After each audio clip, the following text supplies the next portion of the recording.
Omwana omuto atannatuusa kwawula kirungi na kibi bw'abanga afudde omwoyo we agenda wa? Oba olubuto oluvuddemu obuvi, oba abantu abalina obuzibu ku bwongo nga tategeera bulungi nga tasobola kwawula, oyo bw'abanga afudde alagawa? Ye myaka emeka omuntu gy'alina okukkiririzaako, era bw'otuuka emyaka egyo n'otakkiriza kaba kaweddemu? Ye nga ggwe omuzadde, biki by'oyinza okukola okukuza omwana mu mpisa ey'okutya Katonda wonna w'aba agendedde oba agendedde ku myaka egyo ng'agenda mu ggulu? Kye tugenda okuddamu olwaleero. Amannya nze Lukomwa Jonathan. Nkwaniriza nnyo natera ku Jack Online Ministry. Tweyama okuzzaamu amaanyi n'okuwa amazima ag'ekigambo kya Katonda. Katutandike.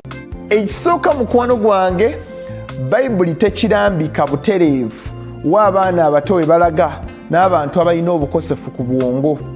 Ekyo kyama kya Katonda yakyesigaliza, kubanga abaana abato tebasoma Bayibuli n'abantu abalina obukosefu ku bwongo tebagisoma. Katonda yatuwa ebyo ebitugasa.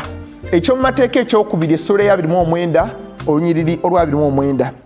Ebyekyama biba bya Mukama Katonda waffe, naye ebitubikkuliddwa biba byaffe era by'abaana baffe emirembe gyonna. Bayibuli etugambye ebitubikkuliddwako, ebituweereddwa ebiri mu Bayibuli bye bitugasa, ebitaliimu tebitugasa. Omwana omuto gy'alaga tekikugasa, n'omuntu omulalu oba atategeera bulungi gy'alaga nakyo tekikugasa. Ensonga lwaki? Mu Bayibuli tekiriimu. Naye ate waliwo ennyiriri ezimu abasinga obungi kwe beesigama ne balowooza nti omwana omuto agenda mu ggulu, ate abalala ne balowooza nti agenda mu ggeyeena. Ngenda kuwa endowooza y'abantu ab'enjawulo bw'osalewo, nange ngenda kuwa endowooza yange ku nkomerero. Abasooka bagamba nti tuzaalibwa tuli boonoonyi, era teri mwonoonyi yenna ayinza osikira obwakabaka bwa Katonda olw'ekibi kya jjajjaffe Adamu. Labayo Dawudi bw'agamba mu Zabbuli essula ya 51 onyola 5.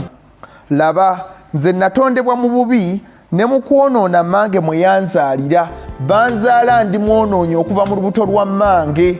Ne Baluumi essula ey'okusatu olunyiriri olwa 23. Ffenna twayonoona ne tutatuuka ku kitiibwa kya Katonda. Ate nga Baluumi essula ey'omukaaga olunyiriri olwa 23. Empeera y'ekibi kufa, kati ekitegeeza buli mwonoonyi yenna alina okugenda mu ggeyeena. Ate nga Baluumi essula ey'e10 olunyiriri olw'9 n'olw'10. Omuntu akkiriza na mutima gwe ayatula n'akamwa ke okuweebwa obulokozi. Kati atasobodde kukkiriza na kwatula tayinza kuwona kibi kya Adamu. Kati omwana omuto agenda mu ggeyeena. Okusinziira ku bano, abookubiri bagamba nti omwana omuto agenda mu ggulu, era nga bawa ensonga esatu. Ng'ensonga esooka, Yesu yayanirizanga abaana abato, yayagala nnyo abaana abato, yawa ebyokulabirako eby'abaana abato. Nga basinziira mu Luka essula 18 olunyiriri olw'15 n'olw'16. Abazadde baali baleeta abaana baabwe mu maaso ga Yesu, abayigirizwa ne bagobaagoba abaana abato. Yesu n'abagamba, nedda, muleke n'abaana abato bajje gye ndi, kubanga abalinga abo obwakabaka bwa Katonda bwe bwabwe. Naye ate ne beerabira, Yesu teyagamba nti obwakabaka bwa Katonda bw'abaana bato, yagamba abalinga abo abajja gy'ali, abakkiriza nga tebamaze kulaba ku byamagero. Omuntu omukulu muzibu nnyo okukakasa. Olina omulaga obujulizi, ebyamagero, omusuubiza ebintu ebingi. Naye omwana omuto ne bw'otamusuubiza, bwe tunulira zi crusades, abaana abato be basinga okulokoka, be basinga okujja, baba n'okukkiriza yadde tomulaze bujulizi. Kati Yesu yali atugamba tubeere n'okukkiriza ng'okw'omwana omuto. Teyagamba nti abaana abato bagenda mu ggulu.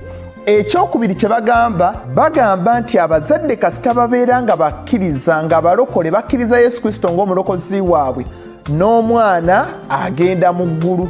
Nga basinziira mu Bakolinso ekisooka essula y'omusanvu olunyiriri olw'13 n'olw'14. N'omukazi bw'abeera n'omusajja atakkiriza naye n'atabagana naye okubeera naye, tanobanga ku musajja we, kubanga omusajja atakkiriza atukuzibwa na mukazi, n'omukazi atakkiriza atukuzibwa na waluganda. Singa tekiri bwe kityo, n'abaana bammwe tebandibadde balongoofu, naye kaakano batukuvu. Nga kiringa ekitegeeza kasita obeera ng'oli mulokole n'abaana bo babeera batukuvu, babeera balongoofu, bagenda mu ggulu. Naye wano si kye kyali kitegeeza. Pawulo yakozesa ekigambo butukuvu oba holiness. Obutukuvu kwe kwawulibwa ng'okozesebwa Katonda ng'akuwa obugabirizi, oli wanjawulo, akuteekako obukuumi. Olw'omulokole ali mu famire eyo, famire eyo ekuumibwa, eyawulwa, Katonda agigabirira bwe bwayogerako. Naye teyakozesa kigambo righteousness, obutuukirivu. Obutuukirivu tubufuna tumaze okukkiriza Yesu Kristo ng'omulokozi waffe.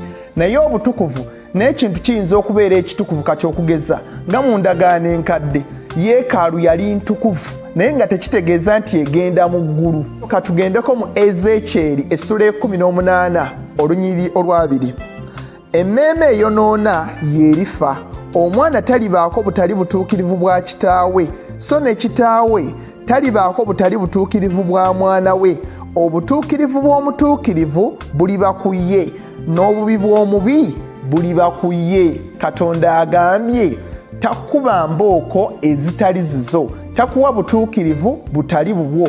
Ne Yesu Kristo akomawo okuwa empeera buli muntu okusinziira ku mulimu gwe ye. Tagenda kuwa butuukirivu oba mpeera olw'obutuukirivu bwa kitaawo oba obwa maamawo, oba kutwala mu geyeena olw'obujeemu oba obusamize bwa kitaawo.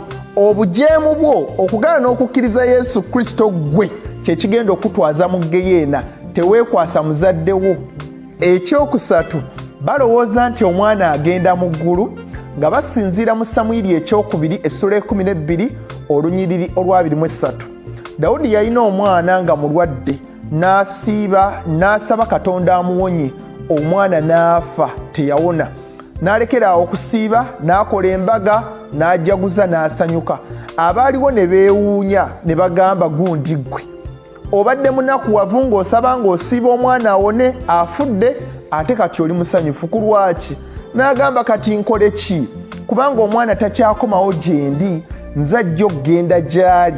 Kati abasomi ba Bayibuli kwe kufuna endowooza nti mbu engeri gy'ali nti Dawudi yali mutuukirivu, musajja wa Katonda, yalina essuubi okugenda omwana we gy'ali, ekitegeeza omwana oyo ali mu ggulu nga Dawudi bwe yagenda mu ggulu.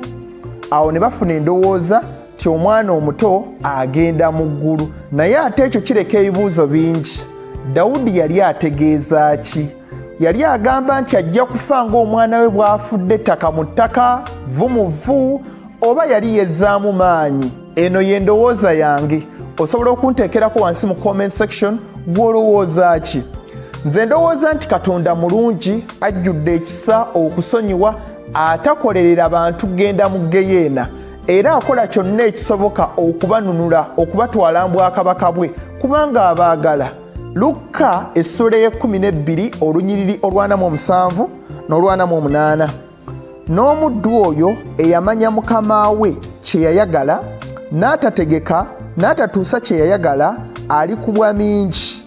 Naye ataamanya n'akola ebisaanidde okumukubya, alikubwa mitono.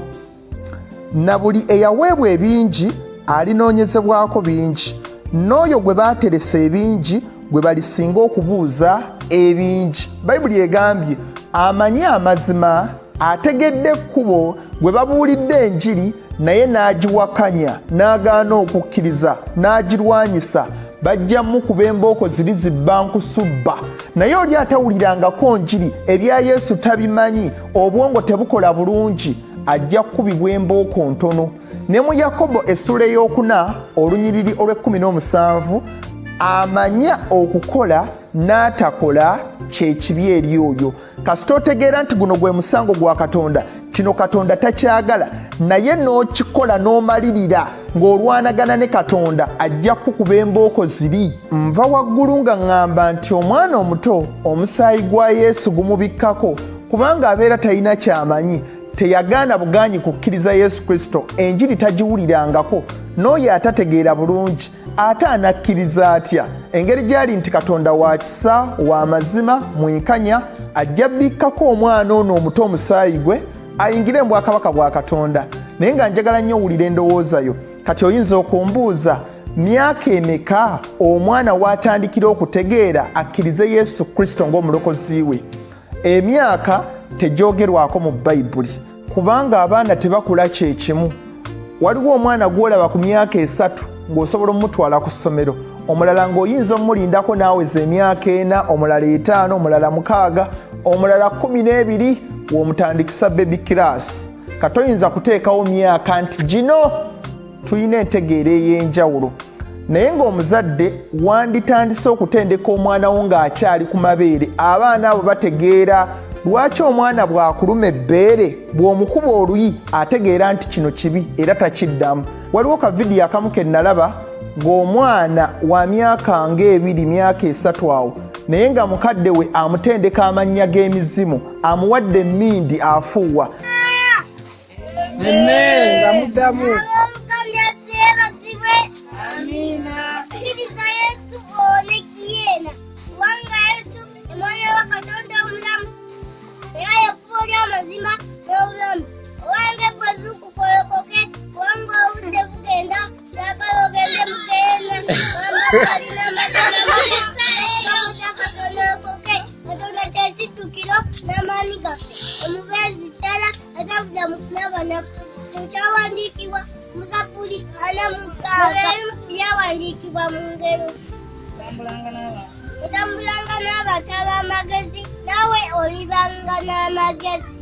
Omwana musigemu ensigo eya Katonda ng'akyali muwere nga tannaba kuyiga kwogera. Ebigambo by'anaatandikirako yeekyo ayagala abaana abato, yeekyo tayagala kubba, yeekyo tayagala balimba.